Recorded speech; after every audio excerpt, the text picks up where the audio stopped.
Dinasti politik adalah istilah yang paling umum digunakan untuk mendefinisikan siklus kekuasaan yang hanya melanjutkan kekuasaan sebelumnya.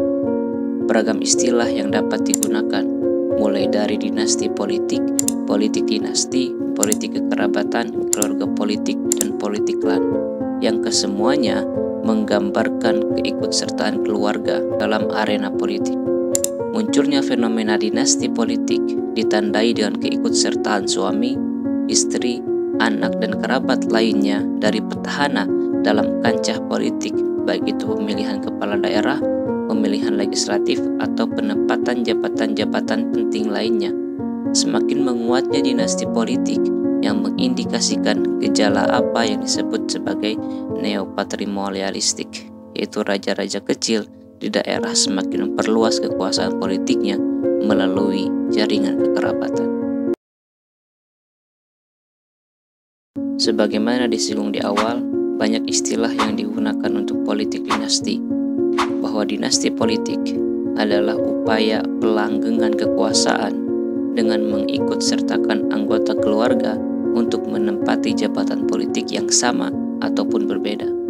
Ada juga yang menggunakan istilah politik kekerabatan untuk menghindari istilah dinasti politik dalam sistem monarki. Istilah lain yaitu keluarga politik untuk menggambarkan keikutsertaan keluarga dalam jabatan politik.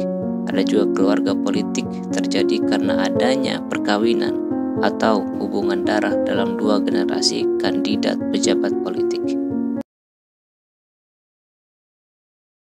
Dinasti politik itu terjadi karena petahana mengidap post-power syndrome dan status quo karena tidak ingin kehilangan jabatannya.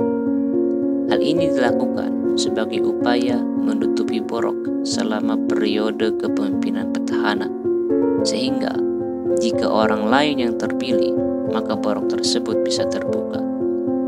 Bahwa ada dua hal yang menjadi penyebab menjamurnya dinasti politik. Pertama, adanya keinginan yang cukup kuat dari petahana untuk mempertahankan kekuasaan dengan membentuk dinasti politik. Kedua, adanya kecenderungan pembentukan dinasti politik yang didukung oleh partai-partai besar di lembaga perwakilan, yang berarti adanya dukungan dari elit politik. Dukungan partai-partai besar kepada kandidat dari keluarga petahana yang bahkan bukan merupakan kader partai.